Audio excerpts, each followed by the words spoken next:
मयंक एक multinational company में branch manager की जॉब करता था। एक दिन मयंक को ऑफिस से घर जाने के लिए लेट हो गया था।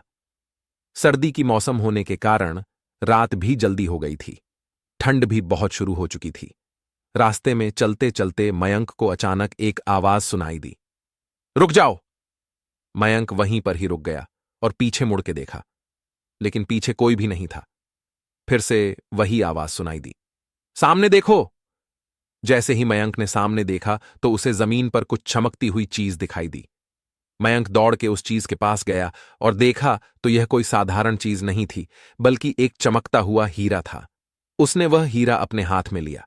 उसकी चमक देखकर मयंक की खुशी का पार न रहा। लेकिन मयंक को कहां पता था यह कोई साधारण है या नहीं, बल्कि एक मायावी हीरा है। अचानक उस हीरे में से आवाज आई, अगर तुम्हें और हीरे चाहिए तो इस जमीन को खोदो। इस जमीन के नीचे बहुत सारे हीरे हैं। मयंक खुश हो गया। उसने उस हीरे को अपनी जेब में डाला और जमीन खोदना शुरू किया। करीबन 2 फीट खोदकाम करने के बाद अचानक मयंक डर के मारे चिल्लाने लगा। इसके कारण उसका संतुलन खो गया और जमीन पर गिर पड़ा, क्योंकि उस गड्ढे में से हीरे मोती नहीं बल्कि किसी इंसान का कटा हुआ सर मिला। अचानक वह सर हवा में उड़ने लगा और बोला, डरो मत, मैं तुम्हें कोई हानि नहीं पहुंचागा। मैं तुम्हें बहुत सारे हीरे जवेरात भी दूंगा। बस मेरी बात ध्यान से सुनो, मैं जहां जाता हूं वहां मेरे पीछे आओ। फिर वह सिर हवा में उड़ा और जंगल की ओर बढ़ने लगा। करीबन 1 किलोमीटर चलने के बाद वह सिर रुक गया। मयंक भी रुक गया। फिर उस सिर ने मयंक से कहा, इस जमीन के भीतर बहुत सारे हीरे मोती जवाहरात छुपे हुए हैं। इस जमीन पे खोदकाम शुरू करो। मयंक खुश हो गया और उस जमीन को खोदना शुरू कर दिया। खोदते खोदते उस जमीन के नीचे हीरा मोती तो नहीं मिले, बल्कि उस सिर का कटा हुआ धड़ मिला। उस सिर ने कहा, अब तुम्हें एक आखिरी काम करना है, उसके बाद मैं तुम्हें मालामाल कर दूंगा। तुम्हें कहीं से भी एक लोटा खून लाना होगा। मयंक ने बोला, एक लोटा खून? पर मैं एक लोटा खून कहां से लाऊंगा? उस सिर ने कहा, चलो मेरे साथ। वो डरावना चेहरा मयंक को साथ लेकर थोड़ी दूरी पे गया। वहां उसे एक इंसान को जाते हुए देखा। वो सिर बोला, उस इंसान को मारकर उसका खून ले आओ। मयंक डर गया और बोला, यार नहीं नहीं, ये मुझसे नहीं होगा, मैं ये नहीं कर सकता। अगर तुमने ये काम नहीं किया तो मैं तुझे बहुत बड़ी मुसीबत में डाल दूंगा। फिर तुम्हारी पूरी जिंदगी नर्क बन जाएगी। मयंक ने हाथ जोड़कर उसे कहा, मुझे माफ कर दो। अगर मैंने उसे मार तो मुझे पुलिस गिरफ्तार कर देगी और मुझे जेल जाना पड़ेगा।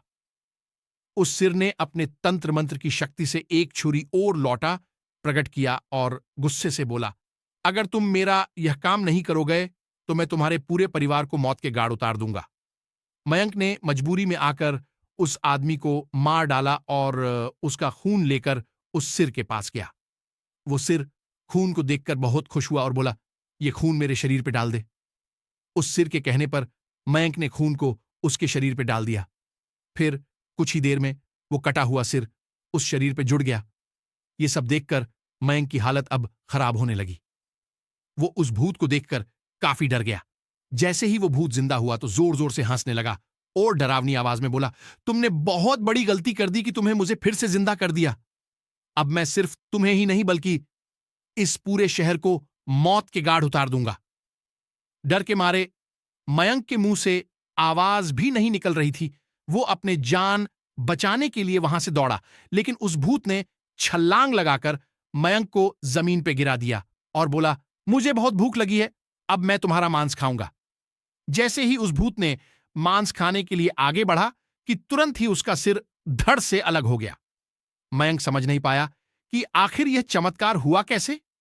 जब मयंक ने पीछे मुड़कर देखा तो एक अघोरी बाबा खड़े थे। उस अघोरी बाबा ने कहा, जब तुम उस आदमी को मारकर उसका खून ले जा रहे थे तभी मैंने देख लिया था और समझ गया कि कुछ तो बुरा होने वाला है।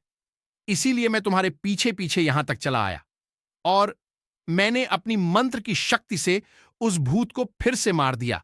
अब तुम निश्चित होकर अपने घर जाओ। अब तुम पर कोई खतरा नहीं है। आज भी मयंक उस बात को याद करता है तो उसकी रूह तक कांपने लगती है। दोस्तों, आपको यह कहानी कैसी लगी प्लीज हमें कमेंट करके जरूर बताएं।